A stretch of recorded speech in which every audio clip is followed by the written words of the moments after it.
සියලු දෙනාම ආයුබෝවන් කියලා පිළිගන්නවා.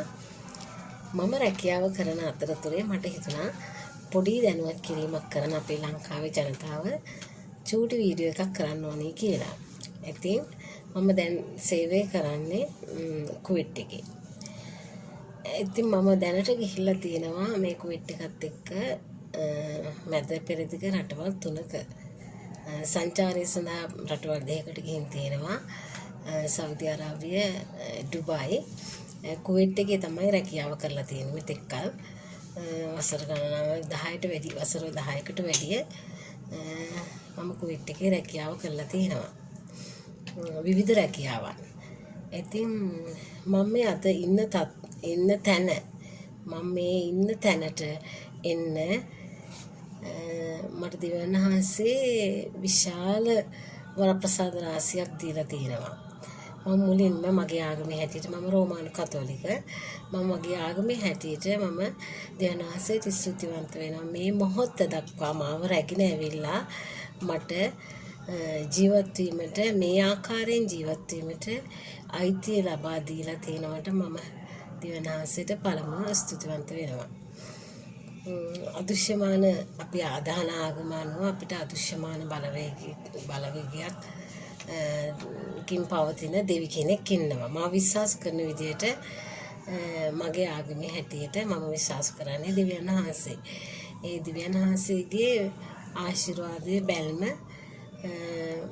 මා තුළ පවතිනවා කියලා මම විශ්වාස කරනවා. මොකද මම හෘද සාක්ෂියට අනුව ස්වභාව ධර්මයට එකඟ තමයි හැම මොහොතකම ඕනම ක්‍රියාවක් කරන්න පෙළඹෙන්නේ. මගේ හෘද සාක්ෂියට එකඟව තමයි. ඉතින් මම හිතනවා මේ මොහොත දක්වා මම අවංකවම සේවය කරපු හැම රැකියාවක්ම අවංකව සේවය කරපු නිසා වෙන්න ඇති මාව මේ දක්වා රැගෙන ඇවිල්ලා මාව දැන් කලින් කරපු රැකියාවලට වැඩිය උසස් තැනකට මාව ගෙන්නලා දෙවියන්වහන්සේ උසවා තබලා තියෙනවා.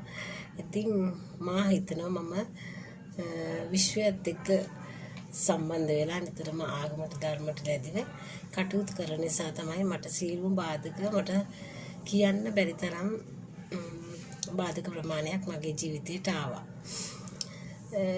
කවදා හරි දවසක මම ඒක හැකියාවක් තිබුණත් මම කියන්නම් ඔයාලට මගේ ජීවිතයට ආපු බලපෑම. අපිට ඕනම කෙනෙකුට ජීවිතේ ප්‍රශ්න එනවා. ප්‍රශ්න නැති කෙනෙක් නැහැ.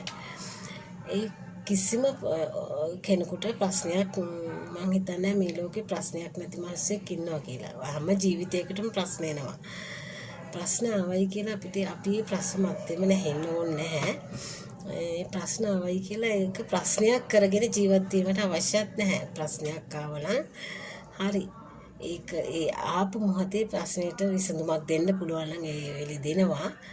නැත්තම් ඉතින් ඒක ගැන හිතා වැඩක් නෑ. අපි ඒකට මේ ප්‍රශ්නය තරමක් දුරට හරි निराකරණය කරගන්න ඒට විසඳුම් අපි ඒ මොහොතේ ඉඳලා ඒකට විසඳුම් සෙවිය යුතුයි.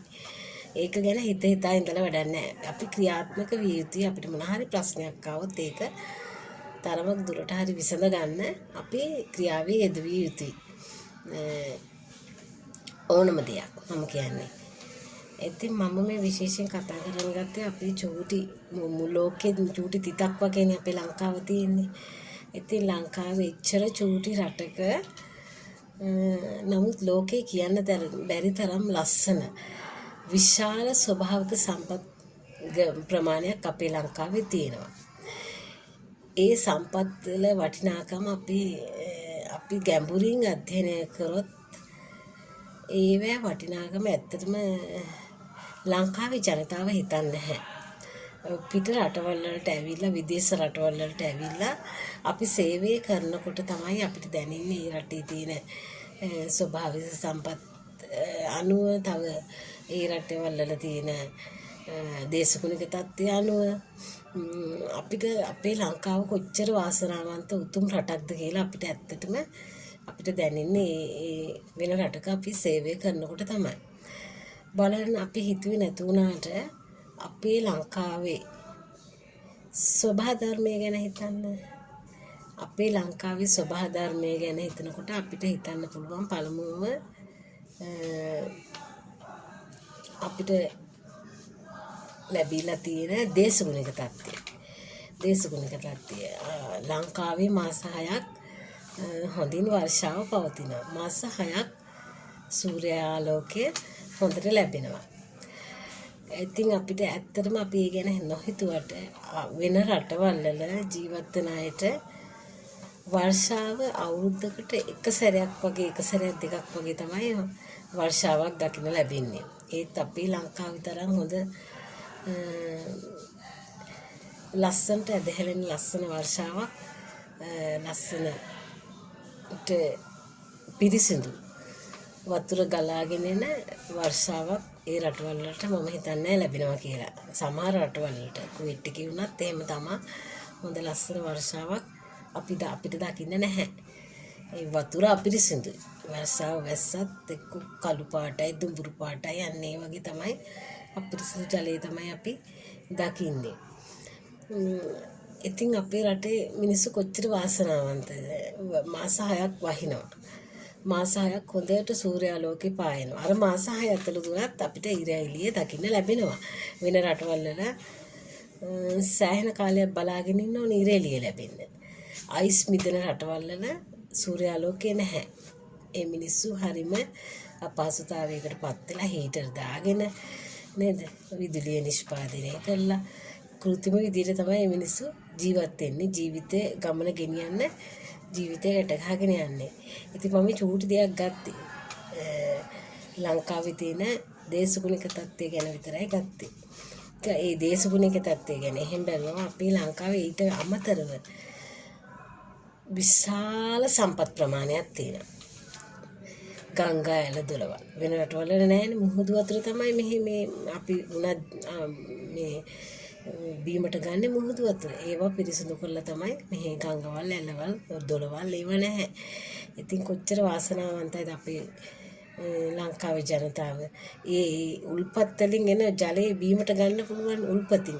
ගඟක් උනත් පල්ලෙහාට ගලාගෙන ඉන්නේ මුල් උල්පතක් තියෙනවානේ.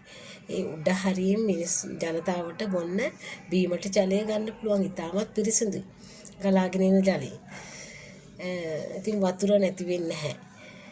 ඒ වගේම අපේ ලංකාවේ පස අපි ඉච්චර හිතුවේ නැතුණාට අපේ පස්වල වටිනාකම කියන්න බැරි තරම් වටිනව පස්. ඕනම තැනක අපි නිකන් මේ බීජයක් නිකන් අතින් ඉස්සත් පැලයක් පැලවෙනවා. ඉතින් වෙන රටවල් වල එහෙම නැහැ. ඉතින් මන් දන්නේ මට කියන්න තේරෙන්නේ නැහැ රටේ තියෙන සම්පත් වල වටිනාකම කොපමණද කියලා. වාසනාවන්තම රටක තමයි අපි ඉපදිලා තියෙන්නේ. මට කියන්න තියෙන්නේ එච්චරයි. මට කියන්න තියෙන්නේ අපි ඉපදිලා තියෙන්නේ ගොඩාක් අය අපේ ලංකාවට ගරහනවා. කියනවා මේක ජරා රටක්. අපි මේ රටේ ඉපදුනාට වැඩිය හොඳයි ඉපදෙන්නේ නැතුව හිටියානම් මට අනන්තවත් මගේ කන් වලට එහෙම ඇහිලා තියෙනවා. ජනතාව කතා වෙනවා. එච්චරටම පහත් කළා තමයි අපේ රටේ සමහර අය නොදැනුවත්කමින් වචන පිට කරන්නේ. නමුත් මම නම් හිතන්නේ මම හරිම වාසනාවන්තයි. මොකද මගේ ලංකාවේ ඉපදීමට වාග්ය ලැබීම මම හරිම වාසනාවන්තයි කියලා තමයි මම හිතන්නේ. වාසනාවන්තම රටක් තමයි මගේ රට. ඉතින් මම මේ චූටි වීඩියෝ එකකින් ඔයාලට කියන්න පෙළඹුණේ අපේ ලංකාවේ තියෙන වටිනාකම කියලා නිම කරන්න බෑ. ලෝකේ උතුම්ම ලස්සනම වටිනාම ස්වභාවික සම්පත් තියෙන සුන්දරම රට කිව්වොත් මම නිවැරදි අපේ ලංකාව. ඉතින් නැවතත් ඔයාලට අදහස් ටිකක් අරගෙන ඉන්නම් පසුවට ලංකාව ගැන. ඉතින් මේ මම කීපු චූටි පණිවිඩය ගැන පොඩ්ඩක් අවධානය යොමු කරන්න. ගොඩක් අය රටින් පිට වෙන්න උත්සාහ කරනවා. ඉතින් රටවල් වල තියෙන දේශපාලකයන් තමයි ජනතාවට රටේ ජීවත් වීමට අයිතිය නැති වෙලා එපා කරවලා තියෙන්නේ. රටත් එපා කරවලා තියෙන්නේ. නමුත් රටේ වටිනාකම කොපමණද කියලා නිම කරන්න බැරි තරම් අපිට අපේ රටේ ජීවත් වීමට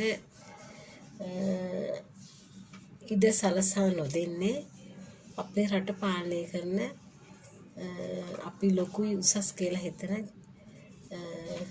නායකින් තමයි. ඉතින් නැවතත් මම වීඩියෝ එකකින් ඔයගොල්ලෝ හමු වෙන්න රටේ වටිනාකම ගැන කියන්න. එතකන් ගිහිල්ලා එන්න සිළු දෙනාටම ජස්පීටයි විස්සන්නයි